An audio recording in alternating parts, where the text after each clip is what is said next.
আসসালামু আলাইকুম ওয়া রাহমাতুল্লাহি ওয়া বারাকাতুহু। যারা আমাকে দেখছেন শুনছেন সকলকে আন্তরিক মোবারকবাদ এবং সর্বপ্রথম আপনাদেরকে সালাম দিয়ে শুরু করছি। আসসালামু আলাইকুম ওয়া রাহমাতুল্লাহ। একটা বিচার আপনাদের কাছে দিলাম, এটা হচ্ছে আপনারা জাজ করবেন আর চিন্তা ভাবনা করে আপনারাই আপনাদের মন্তব্য করবেন।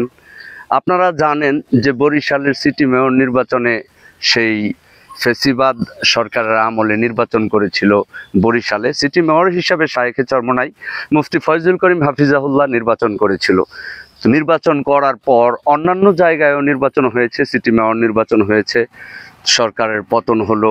এখন ইউনূস সরকার অর্থাৎ ডক্টর ইউনূস সরকার সহ এখন যে ইন্টেরিয়াম সরকার চলতেছে, এই সরকারের বিভিন্ন উপদেষ্টাগণ আছে। আমরা দেখেছি যে তারা যখন মামলা করা হয়েছিল, মামলা করার পর ঢাকাতে আবার মেয়র ইশরাক সাহেব উনি মেয়র হয়েছে, চট্টগ্রামে আবার মেয়র মামলা করার পরে এটা ফিরে পাওয়া হয়েছে। একটা মজার ব্যাপার কি জানেন, বরিশাল সিটি কর্পোরেশনের যেই সিটি মেয়র যে নির্বাচন হয়েছে, ওই নির্বাচনে শায়েখে চরমোনাই 34-35 হাজার ভোট পাইছে এবং ওনার সাথে যিনি ছিল নৌকা প্রতীক নিয়ে নির্বাচন করেছিল, উনি তো অনেক ভোট পাইছে। এর সাথে জাতীয় পার্টি থেকে যিনি নির্বাচন করেছিল ওনার তো ভোটই নাই। শায়েখে চরমোনাই 34-35 হাজার ভোট পাইছিল, একটা দেড়টা দুইটা পর্যন্ত ভোট দিতে পারছিল, অল্প কিছু মানুষ ভোট দিতে পারছিল, অধিকাংশ কেন্দ্র দখল। শায়েখে চরমোনাইয়ের গায়ে আঘাত করা হয়েছে, ওনাকে অ্যাসাল্ট করা হয়েছে। আপনারা দেখছেন শায়েখে চরমোনাই রক্তাক্ত হয়েছিল, ওনার মুখ থেকে রক্ত ঝরেছিল। এত কিছুর পরে এখন বরিশাল ডিক্লেয়ার দিতে পারতেছে না, দুইবার করে ডেট চেঞ্জ করা হলো, আগামী 5 তারিখে ডেট দেওয়া হয়েছে। তো ঢাকা শহরে মেয়র দিয়ে দেওয়া হয়, চট্টগ্রামে দিয়ে দেওয়া হয়, বরিশালে কি দোষটা করলো?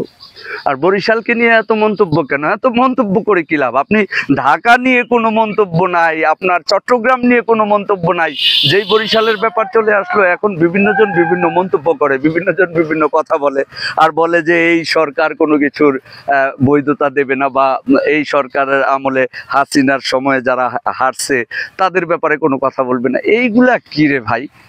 এইগুলা না, সৎ কথা বলুন, সৎ পথে চলুন, ভালো কথা বলুন। আপনাদের থেকে এই জাতি ভালো কিছু আশা করে। আপনারা এটা মনে করবেন না যে আপনারা যেটা বলবেন সেটাই জনগণ মেনে নেবে।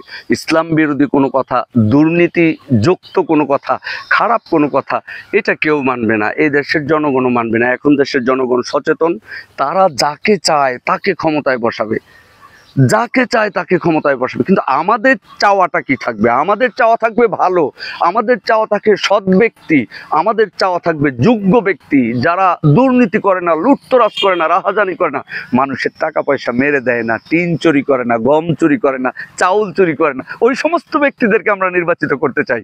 শুনেন, বরিশালের সিটি কর্পোরেশন মেয়র সিদ্ধান্ত আগামী 5 তারিখে দেওয়া হবে। আগামী 5 তারিখের রায়টা শায়েখে চরমোনাইয়ের পক্ষে দিয়ে দিন। এমনও হতে পারে যদি বারবার আপনারা এই কাজগুলাই করেন, তখন তৌহিদি জনতা মাঠে নেমে আসবে, আর তৌহিদি জনতা রাজপথে নেমে আসবে। তখন কি হবে আল্লাহ ভালো জানে।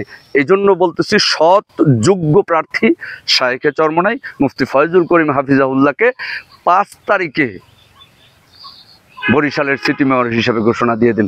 মন্তব্যটা আপনাদের কাছে ছেড়ে দিলাম। আপনারা তো অনেকে আমাকে নিয়ে নেগেটিভ কমেন্টস করেন যে আমি শুধু চরমোনাইয়ের কথা বলি, চরমোনাইয়ের দালালি করি, চরমোনাই নিয়ে এই কথাবার্তা আমার হয়। চরমোনাইয়ের দালালি করি না, চরমোনাই কোরআন এবং হাদিসের পক্ষে চলে। আল্লাহ